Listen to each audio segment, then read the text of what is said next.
सकाळी सकाळी आमची छोटी छोटी माणसं आलेली आणि आजी पण आलेली. तर आम्हाला पाठीमागचं जरा साफसफाई करायची होती, त्याच्यासाठी आम्ही कामाला जुडलेलो. आणि जेवायला काय तर मोऱ्या घेतलेल्या कोलीन मावशीकडून आलेली सकाळी सकाळी, मस्तपैकी ताज्या होत्या. आपल्या चिंबोऱ्यांसारख्या असतात, फक्त थोड्याशा वेगळ्या असतात. काही जणांना माहीत असतील, काही जणांना माहीत नसतील. तर मला त्याचं कालवण बनवायचं होतं आणि आमच्या टेम्पोचं पण काम चालू होतं. नवरा माझं टेम्पोचं काम करत होतं. मस्तपैकी तिखट असं कालवण बनवलं आणि एकदम टेस्टी झालेलं. खूप मस्त वाटलं खायला, काहीतरी वेगळं बरेच दिवसांनी.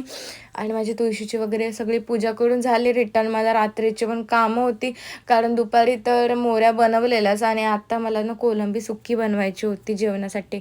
तर 2 टाईम वेगवेगळं असतं, त्याच्यामुळे प्रश्न पडतो रोजचा की काय बनवायचं जेवायला. हा प्रश्न सगळ्यांनाच पडत असेल, कारण मला ना रोज सकाळी हा प्रश्न पडतो की आता जेवायला काय बनवायचं. परत रात्री पण तोच पडतो. तुम्हाला पण पडतो का असा? कमेंट्समध्ये नक्की सांगा, कारण आपल्याला नेहमीचंच असतं टेन्शन जेवणाचं, काय करायचं काय नाही.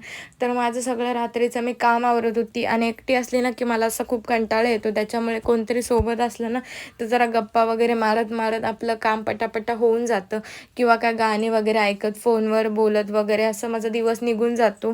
तर असा होता माझा आजचा दिवस. आणि नंतर मी रात्री माझं स्किन केअर वगैरे केला आणि वेणी वगैरे घातली केसांची. असा होता माझा आजचा दिवस.